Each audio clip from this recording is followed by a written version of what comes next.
Have you ever cheated or have been cheated on? With technology nowadays and easy access to Tinder, Instagram, and all sorts of social media platforms, it's no surprise that 30 to 40% of people have cheated on their partner. And that's only the ones who got caught. Not Just Friends is a book about cheating and affairs.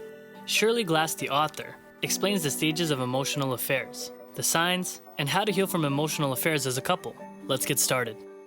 After infidelity, wait 3 months before breaking up. I know this might sound crazy to some people. Shirley Glass says the immediate reaction of ending the relationship is a mistake. It's like buying high and selling low. She advises instead that you wait 3 months to at least try to rebuild your relationship. If it still doesn't work, at least you can tell yourself you've done your best. Walls and windows. The intimacy divide. Shirley says the increase in modern affairs happens because of the increased opportunities for men and women to mingle. Affairs often start at work, and they start out as friends. The affair begins when one person starts spending more and more time with someone who is just a friend. Glass says that the shift from friendship to affair begins when one or both start confiding to each other. When that happens, the friend starts becoming more intimate and emotionally close than our partner. That's when the walls and windows change. The friend is the one with us in the house, and our partner starts moving outside. Partners' reactions can be traumatic. Not Just Friends repeats this concept very often. An affair is a traumatic experience for the betrayed partner. Don't listen to anyone telling you to move on or it's just some sleeping around. Healing must start with the understanding that it's psychological trauma. Coping with trauma. The rule of thumb is that women obsess and men repress. But in infidelity, the betrayers repress and the betrayed obsess.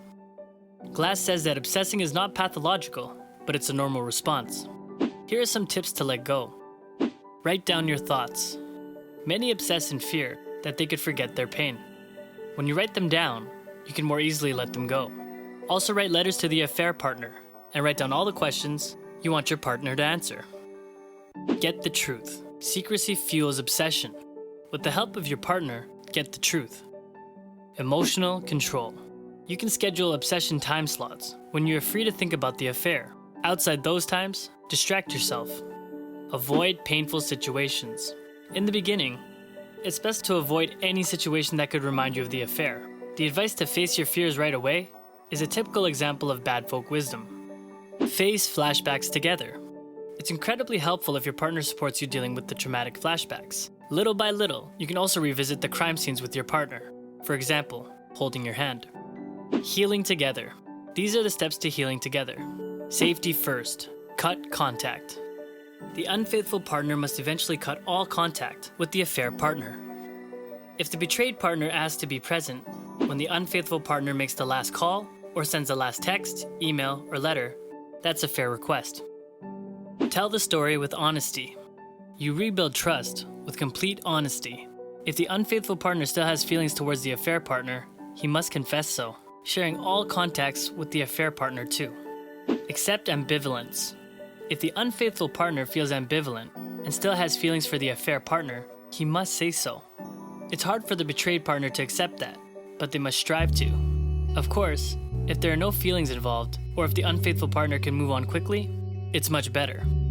Reverse walls and windows. Cut out the affair partner and rebuild intimacy in the relationship. Discussing the story of the affair. To fully heal and build a stronger relationship, the couple must discuss and understand what happened. Then also based on the shared meaning they reach on the affair. Fix the weaknesses. Restart loving each other. It's important for a quicker healing that the partners bite their tongue and are not too mean when they discover the affair. Little by little, they should start giving again and being warm towards each other. And that sums up Not Just Friends by Shirley Glass. If you got value from this video, like it. If you have any interesting comments, comment down below. Maybe share it with someone who's going through it right now. And if you want more videos like this, subscribe and hit that notification bell. If you did feel like supporting the channel in a huge way, there is a link down below to buy me a coffee, which I would love because that's the fuel that I use for these late nights till 4 a.m. working on content for you. That's all for today. Thank you so much for watching, and let's continue to move in silence.